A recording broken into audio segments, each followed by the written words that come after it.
Hi everyone, कैसे हैं आप लोग। एकदम मस्त बिंदास। मैं सत्यम राज यूट्यूब चैनल द ऑनेस्ट में आपका स्वागत करता हूं। और बच्चों, हम लोग class 12 NCERT continuity and differentiability का क्वेश्चन नंबर 7 इस वीडियो में कवर करेंगे। तो देखिए क्वेश्चन नंबर 7 क्या कहता है।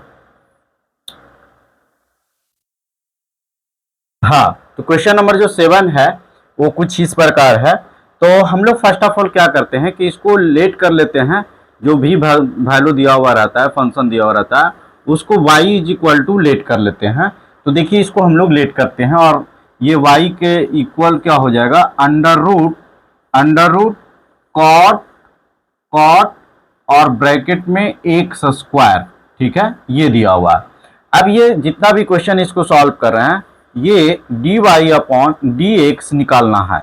यानी इसको ना x के रिस्पेक्ट में डिफ्रेंशिएट करना है। यानी जो लेट किए हैं उसको हम लोग x के रिस्पेक्ट में डिफ्रेंशिएट के बराबर लिखेंगे। तो इसको लिखेंगे, अगर जो इसको लिखना चाहेंगे x के रिस्पेक्ट में डिफ्रेंशिएट, तो इसको लिखेंगे dy अपॉन dx।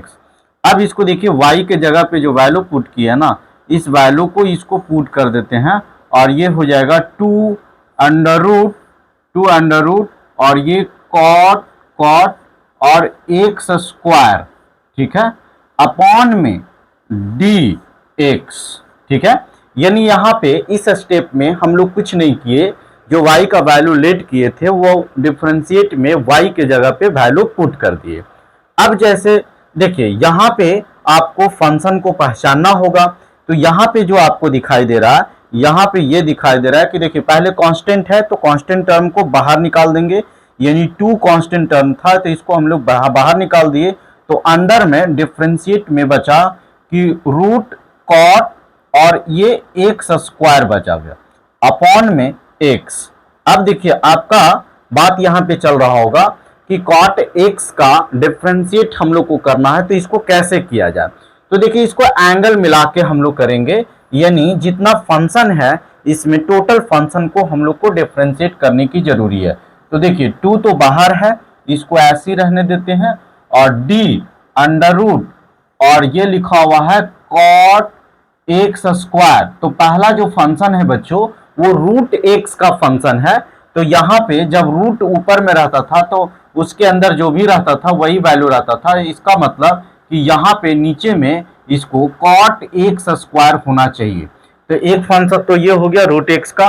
दूसरा जो है वो कॉट एक्स का फंक्शन है, तो इसको भी डिफरेंशिएट करना चाहिए। ये कॉट और एक्स स्क्वायर हो जाएगा। और तीसरा एक्स पे पावर n का फंक्शन है, तो इसको डिफरेंशिएट करना चाहिए। तो इसका मतलब d और एक्स स्क्वायर अपॉन में dx हो जाएगा।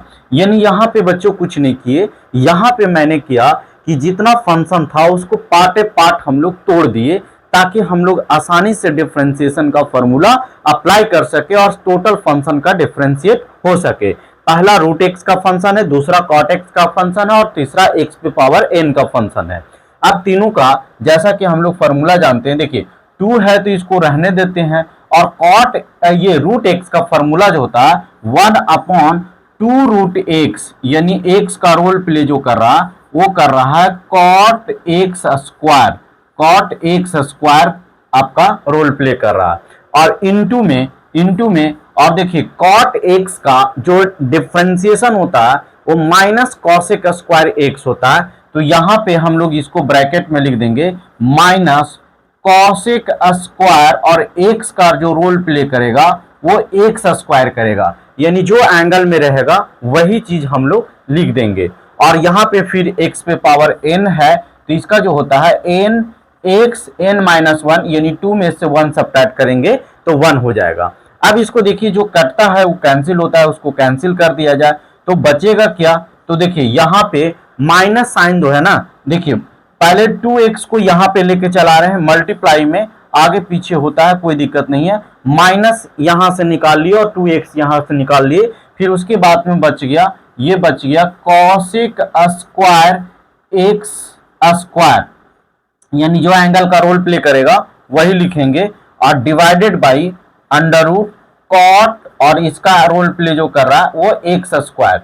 तो ये जो क्वेश्चन दिया हुआ था क्वेश्चन नंबर 7, उसको डिफरेंशिएट करने के बाद में ये आपका आंसर हो गया। तो अगर जो आपको ये क्वेश्चन बहुत अच्छे से समझ में आ गया होगा तो आप वीडियो को लाइक कीजिए, सब्सक्राइब कीजिए और शेयर कीजिए, ताकि इसी तरह का वीडियो हम आपके सामने लेकर आते रहेंगे। ठीक है, थैंक यू।